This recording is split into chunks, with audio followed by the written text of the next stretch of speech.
Hello दोस्तों, आप सभी लोगों का हमारे यूट्यूब चैनल प्रवीण एनालाइजर में स्वागत है। उम्मीद है आप सभी लोग अच्छे होंगे और आपकी तैयारी अच्छी चल रही होगी। तो आज हम देने वाले हैं यूपीएसआई का टेक्स्ट बुक पर टेस्ट, जो कि एक चैप्टर टेस्ट है और ये चैप्टर हिंदी का है। सामान्य हिंदी से चैप्टर 7 है, सामान्य हिंदी का समास, यानी कि समास जो है चैप्टर, उस चैप्टर का हम टेस्ट देंगे। तो आप भी पेन और कॉपी लेकर साथ ही बैठिए और साथ ही मिलकर इस टेस्ट को अटेम्प्ट करते हैं। तो चलिए टेस्ट को स्टार्ट करते हैं। यहाँ पे चेक बॉक्स बना हुआ है डिक्लेरेशन के लिए, तो हम इसको चेक बॉक्स पे क्लियर टिक करके आगे बढ़ेंगे। I am ready to begin के लिए। चलिए I am ready to begin करते हैं और हमारा टेस्ट स्टार्ट हो जाएगा। हमने क्लिक कर दिया और हमारा टेस्ट स्टार्ट हो चुका है। पूरे 5 मिनट मिले हैं, 5 मिनट 10 क्वेश्चन के लिए, तो इसको जल्दी जल्दी करके हम आगे बढ़ते हैं। चलिए देखते हैं प्रश्न नंबर पहला। इसमें दिया है प्रश्न नंबर पहले में अनायास में कौन सा समास है। तो इसमें ऑप्शन में दिया है तत्पुरुष, कर्मधारय, द्वंद्व और अव्ययी भाव। तो कौन सा हो जाएगा हमारा ऑप्शन नंबर, इसमें से अनायास। अनायास मतलब ये अव्ययी भाव हो जाएगा, जिसमें जो कि ऑप्शन नंबर 4 में दिया हुआ है अव्ययी भाव समास। ये अव्ययी भाव समास का उदाहरण है, तो इसको टिक करके हम आगे बढ़ते हैं। प्रश्न नंबर दूसरा है एकांकी शब्द में कौन सा समास है। एकांकी शब्द में कौन सा समास है। एकांकी यानी कि ये गणना करा रहा है, यानी कि गिनती के रूप में, तो ये अंकों को बता रहा है, यानी कि हमारा हो जाएगा ये द्विगु समास। द्विगु समास यानी कि जो कि ऑप्शन नंबर 3 में दिया हुआ है। इसको इससे पे नेक्स्ट करके आगे बढ़ते हैं। अगला देखते हैं प्रश्न नंबर 3। प्रश्न नंबर 3 में दिया है किस समासिक पद का विग्रह त्रुटिपूर्ण है। त्रुटिपूर्ण यानी कि कौन सा समास विग्रह इसमें से है जो गलत, उसका गलत विग्रह किया है। तो स्मृति भ्रंश यानी स्मृति का भ्रंश, सुखासक्त यानी सुख में आसक्त, सुधाशक्ति, सुधा से सिक्त, सुधा सिक्त बराबर दिया है सुधा से सिक्त, यानी कि सुर ताल यानी सुर के लिए ताल। तो इसमें से जो है हमें त्रुटिपूर्ण यानी कि जो गलत है उसको सेलेक्ट करना। तो इसमें हमारा ऑप्शन नंबर 1, 2, 3 ये दोनों सही, तो हमारा गलत है इसमें से ऑप्शन नंबर 4। तो इसको टिक करके आगे बढ़ते हैं। अगला है प्रश्न नंबर 4। इसमें दिया है प्रयोगशाला का उद्घाटन प्रधानाचार्य के कर कमलों से किया गया। रेखांकित शब्द में कौन समास है, यानी कि जो कर कमलों है इसमें कौन सा समास है। तो हमारा दिया है द्विगु, अव्ययी भाव, कर्मधारय समास और द्वंद्व समास। तो हमारा प्रश्न नंबर 4 का हो जाएगा ऑप्शन नंबर 3, जिसमें दिया है कर्मधारय समास। ये कर्मधारय समास होगा कर कमलों से। अगला देखते हैं प्रश्न नंबर 5। प्रश्न नंबर 5 में दिए गए शब्द का समास ज्ञात कीजिए। पुंडरीकाक्ष, पुंडरीकाक्ष में कौन सा समास है। तो द्वंद्व बहुब्रीहि अव्ययी भाव और तत्पुरुष। तो क्या हो जाएगा इसमें से ऑप्शन नंबर 2 हमारा पुंडरीकाक्ष यानी कि बहुब्रीहि का समास है इसमें। तो इसको टिक करके हम आगे बढ़ते हैं। अगला प्रश्न नंबर 6। इसमें दिया है मृगछौना शब्द, इसमें मृगछौना शब्द इनमें से किस समास का उदाहरण है। इन ऑप्शन में से कौन सा समास होगा इस मृगछौना के लिए। दिया इसमें से करण तत्पुरुष, कर्म तत्पुरुष, संप्रदान तत्पुरुष और संबंध तत्पुरुष। तो यानी कि इसमें मृगछौना यानी मृग के लिए छौना, तो उसमें से हो जाएगा संबंध दर्शा रहा है। तो ऑप्शन नंबर 6, प्रश्न नंबर 6 का हमारा प्रश्न नंबर 6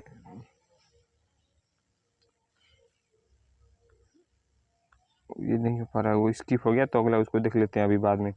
प्रश्न नंबर 7वां दिया इसमें से समास विग्रह, सत्याग्रह का समास विग्रह ज्ञात कीजिए। प्रश्न नंबर 7 का हमारा हो जाएगा ऑप्शन नंबर 3, सत्य के लिए आग्रह। अगला देखते हैं प्रश्न नंबर 8। प्रश्न नंबर 8 में दिया गया है निम्नलिखित में से कृतज्ञ का सही समास विग्रह कौन सा है। तो प्रश्न नंबर 8 का हमारा हो जाएगा, इसमें दिया है कृतज्ञ औरज्ञ, कृत को न मानने वाला, जिसकी कृति की जा सके, कृति को मानने वाला। तो प्रश्न नंबर 8वां का हमारा हो जाएगा ऑप्शन नंबर 4। इसको टिक करके आगे बढ़ते हैं। प्रेमाकुल का समास विग्रह है। प्रेमाकुल का समास विग्रह क्या है। तो प्रश्न नंबर 9 का हमारे इसमें दिया है ऑप्शन, प्रेम के लिए आकुल, प्रेम का आकुल, प्रेम को आकुल, प्रेम से आकुल। तो हमारा हो जाएगा इसमें ऑप्शन नंबर 4 प्रेम से आकुल। अगला देखते हैं प्रश्न नंबर 10। प्रश्न नंबर 10 में हमारा लास्ट प्रश्न है, इसमें दिया है पथभ्रष्ट, यानी कि इस पथभ्रष्ट शब्द में कौन सा समास है। तो इसमें से प्रश्न नंबर 10 में से हो जाएगा हमारा आपादान तत्पुरुष। चलिए हम हमारा 8वां कोई प्रश्न हमारा जो छूट गया था उसको हम देख लेते हैं। यही प्रश्न नंबर 6 छूट गया था। इसमें मेरे को 6वां शब्द इनमें से किस समास का उदाहरण है। तो हमारा प्रश्न नंबर 6 का हो जाएगा ऑप्शन नंबर 4 संबंध तत्पुरुष का उदाहरण है। हमारा हमने सारे क्वेश्चन अटेम्प्ट कर लिए हैं। इसको हम नौकर के यहाँ पे सबमिट करते हैं अपने टेस्ट को। हमने 10 क्वेश्चन पूरे अटेम्प्ट कर लिए हैं।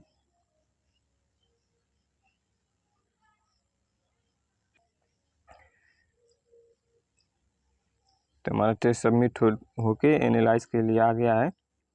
तो इसको ओवरऑल परफॉर्मेंस समरी में देख लेते हैं। हमारा रैंक 1 आया है 26,699 में से, यानी कि लगभग, हाँ मान लीजिए 26,699 में से रैंक 1 आया है। यहाँ पे 25 में से पूरे 25 नंबर मिले हमें। हमने पूरे 10 क्वेश्चन अटेम्प्ट किए हैं और हमारी एक्यूरेसी 100% है और परसेंटाइल भी 100% हमारी बनी है। तो इसको टॉपर्स के साथ कंपेयर कर लेते हैं। चलिए यहाँ पे दिया है कंपेयर विथ टॉपर्स, यानी कि यहाँ पे हमारा जो है पूरे 25 में से 25 क्वेश्चन हमें मिले हैं। टॉपर्स के भी 100 एक्यूरेसी भी हमारी और टॉपर्स की भी सेम ही है। करेक्ट हमने 10 क्वेश्चन किए हैं और करेक्ट टॉपर्स ने भी पूरे 10 क्वेश्चन किए हैं। 0 हमारे गलत हैं और 0 टॉपर्स के भी गलत हैं। हमने इसको 4 मिनट 40 सेकेंड में किया है और टॉपर्स ने इसको 1.5 मिनट में ही कर लिया है। हम चाहते तो हम भी इसे 2 मिनट के आसपास में कर सकते थे, लेकिन हमें यहाँ पे दिखाना वीडियो में कि आपको सारे प्रश्न और उसके ऑप्शन अच्छे से दिख जाएं, आप पढ़ पाएँ उसको।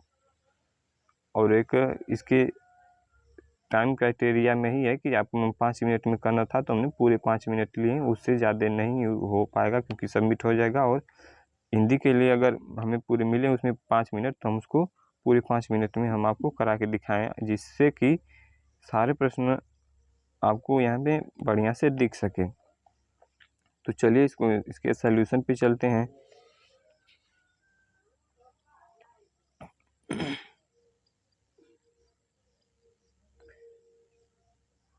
यहाँ पे सॉल्यूशन हमारा आ चुका है। हमें पूरे यहाँ पे 10 क्वेश्चन किए थे। इसकी साइज को बढ़ा लेते हैं। यहाँ पे हम प्रश्न नंबर पहला था हमारा, आप देख लीजिए कि अगर हमने पूरा सही लगाया था। अगर हम जो ऑप्शन लगाए थे और उसी वक्त आपने किसी अलग ऑप्शन को सेलेक्ट किया था, तो जाहिर सी बात है या तो हमारा गलत रहा होगा या तो आपका गलत रहा होगा। अगर हमने कुछ और ऑप्शन सेलेक्ट किए थे और आपने कुछ और ऑप्शन, तो हम में से और आप में से किसी एक का ऑप्शन जरूर गलत रहा होगा। तो उसको यहाँ पे एनालाइज कर लेते हैं कि अगर हमारा गलत था तो हम उसको यहाँ पे फिर से सोल्यूशन में जाके देख लेंगे कि हमारा क्या गलत था। और अगर आपका गलत था तो आप देख लीजिए, मिला लीजिए कि आपने क्या गलत लगाया था और सही होना क्या चाहिए था। प्रश्न नंबर पहले में दिया है अनायास में कौन सा समास है। तो यहाँ पे हमने लगाया था अनायास, यानी कि ऑप्शन नंबर 4 अव्ययी भाव को लगाया था, जो कि हमारा सही है। इसका सोल्यूशन ही डायरेक्ट हम देख लेते हैं। यहाँ पे प्रश्न नंबर 1 में हमने अव्ययी भाव समास को लगाया था, तो अनायास में अव्ययी भाव समास है। यहाँ पे इसके की पॉइंट्स दिए हुए हैं, आप इनको पढ़ लीजिए, ये हमारे लिए बहुत ही हेल्पफुल होते हैं। यहाँ पे दिया हुआ है अनायास का समास विग्रह, जिसमें लिखा हुआ है कि बिना प्रयास के या सरलता से, जो कि अनायास अव्ययी भाव का समास है। और इसमें यहाँ पे दिया हुआ है जहाँ प्रथम पद या पूर्व पद प्रधान हो तथा समस्त पद क्रिया विशेषण अव्यय हो, उसे अव्ययी भाव समास कहते हैं। ये अव्ययी भाव समास के अर्थ हो गए। अगला देख लेते हैं प्रश्न नंबर 2। प्रश्न नंबर 2 में था कि एकांकी शब्द में कौन सा समास है। एकांकी शब्द में कौन सा समास है, तो हमने लगाया था प्रश्न नंबर दूसरे में ऑप्शन नंबर 3 को द्विगु समास एकांकी शब्द। हमें द्विगु और द्वंद्व में बहुत लोगों को द्वंद्व और द्विगु में बहुत ही कंफ्यूजन होता है कि कौन सा होगा। तो द्वंद्व समास उसे कहते हैं जो सिर्फ दो ही हो, जैसे कि माता और पिता, भाई और बहन, ऐसे में उस प्रकार के रहते हैं तो उसे द्वंद्व कहेंगे। और द्विगु में जो कि अंकों की गणना हो, या जैसे कि एकांकी में था कि एक अंक वाला, एक अंक का नाटक, यानी कि जैसे गिनती कराए हमें कि 1 या 2 या 4 10 12 ऐसे कुछ की गिनती कराए तो हमारे द्विगु समास हो जाता है। ये रहा इसके इंफॉर्मेशन एडिशन, इसको पढ़ लीजिए। अव्ययभाव समास के बारे में यहाँ पे दिया है। द्वंद्व समास हो गया, यहाँ पे दिया गया है। बहुब्रीहि समास है, इनको भी आप पढ़ लीजिए। तत्पुरुष समास है, इनको भी पढ़ लीजिए। कर्मधारय समास है, इनको भी पढ़ लीजिए। अगला देख लेते हैं प्रश्न नंबर 3। प्रश्न नंबर 3 में पूछा था कि समासिक पद का विग्रह त्रुटिपूर्ण है, तो हमने लगाया था ऑप्शन नंबर 4 यानी सुर। तो यहाँ पे जो लिखा है सुर ताल बराबर सुर के लिए ताल, तो जो लिखा है सुर के लिए ताल, ऐसे शब्द हमारे कर्मधारय में उपयोग होते हैं। लेकिन सुर ताल का मतलब हो जाएगा सुर और ताल, यानी कि जो बीच में ऐसे डैश मार्क है तो उसका मतलब और होता है, उसका मीनिंग और होता है, यानी कि जिससे कि सुर और ताल हो जाएगा।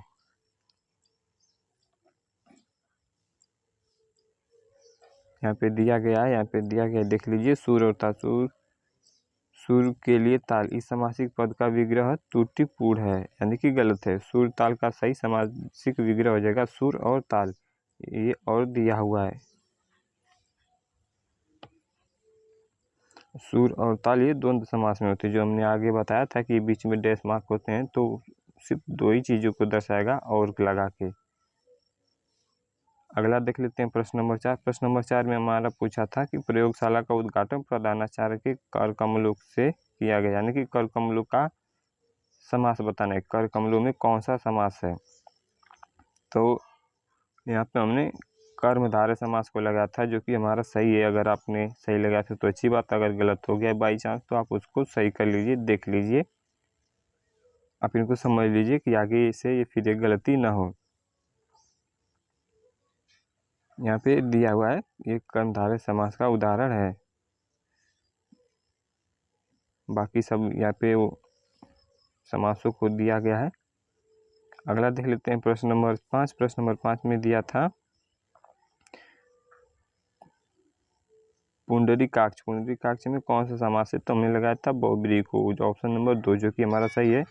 तो इसका सोल्यूशन देख लेते हैं। इसमें दिया है बहुब्रीहि समास होगा पुंडरीकाक्ष का अर्थ, यहाँ पे देख लीजिए, जिसका अंक्षी यानी आँख, पुंडरीक यानी कि कमल के समान है, अर्थात विष्णु जी। मतलब कि बहुब्रीहि समास का ये होता है कि किसी चीज़ को बता के किसी तीसरे की व्याख्या करना।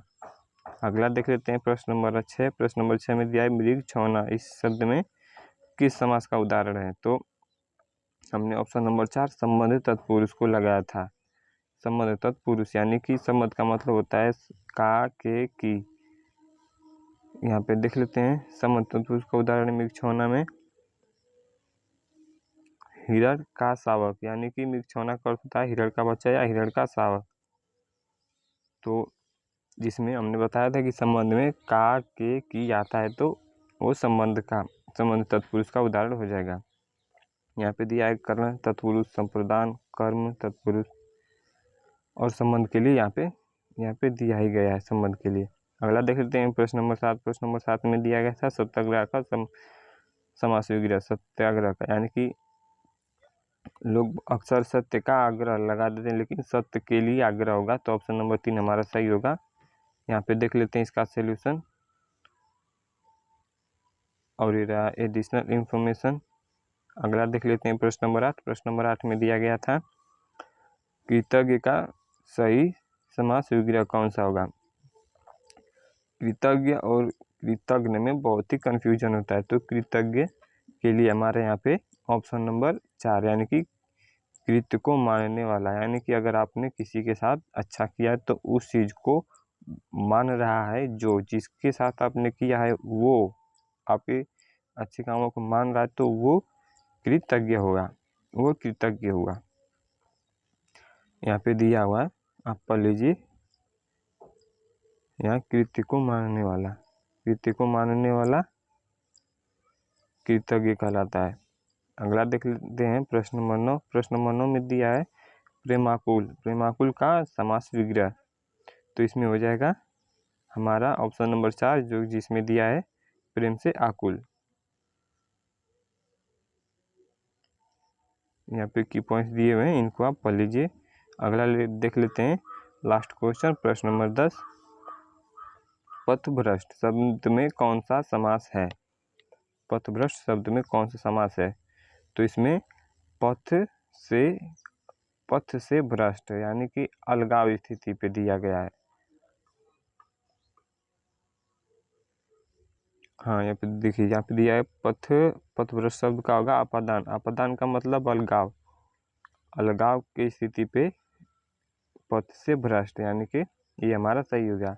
यहाँ पे दिया हुआ है की पॉइंट में अपादान तत्पुरुष, अपादान करण की विभक्ति से, यानी कि जो विभक्ति है से यानी कि से तो एक करण में भी आता है से, लेकिन वह उसके साथ से होता है। लेकिन यहाँ पे से का मतलब अपादान में जो से होता है वो अलगाव का भाव होता है, यानी कि उससे अलग होना, लेकिन वो लोप में होता है, वो दिखाया नहीं गया उसमें, आपका उसको अभाव करना पड़ेगा। अगला ये हो गया हमारा पूरे 10 क्वेश्चन। यहाँ पे अपादान तत्पुरुष के कुछ अन्य उदाहरण हैं, ये बहुत ही इम्पोर्टेंट हैं, इनको आप बिल्कुल से पढ़ लीजिए। ये हमारे लिए बहुत ही हेल्पफुल होते हैं, ये हमारे अगले टेस्ट में आने की भी संभावना अधिक से अधिक रखते हैं। तो इन सब का पढ़ना हमारे लिए सॉल्यूशन में जो भी एडिशनल इंफॉर्मेशन की पॉइंट्स हुए और सॉल्यूशन उसका जो हो गया, ये चीज़ हमारे टेस्ट के बाद ये एनालाइज करना बहुत ही ज़रूरी होता है। हमारा बस खाली वह टेस्ट देना ही सही नहीं है। अगर हम उसको एनालाइज नहीं कर रहे हैं तो टेस्ट का कोई मतलब नहीं है। तो चलिए दोस्तों, ये था आज का यूपीएसआई का टेस्ट, और आपने कितना सही जवाब दिया, आपके कितने आंसर सही हुए, आपका क्या स्कोर रहा, ये कमेंट सेक्शन में ज़रूर बताइए। और अगर आप हमारे चैनल पर नए हैं तो वीडियो को लाइक करें, शेयर करें और चैनल को सब्सक्राइब ज़रूर करें, ताकि अगले टेस्ट की वीडियो, अगला जो हम टेस्ट दें वो आपके पास तुरंत पहुंच सके और उस टेस्ट को साथ ही में एनालाइज कर सकें।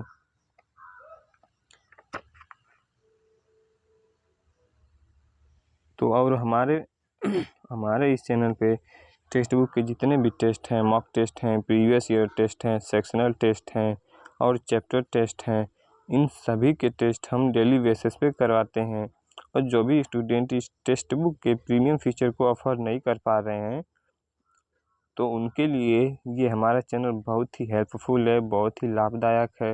वो उन टेस्ट को आसानी से इस पे हमारे चैनल पे फ्री में अटेम्प्ट कर सकते हैं, देख सकते हैं, पूरा सॉल्यूशन भी हम दे रहे हैं साथ ही में। तो चलिए आज के लिए इतना ही, मिलते हैं नेक्स्ट क्लास में। धन्यवाद। जय हिंद, जय भारत।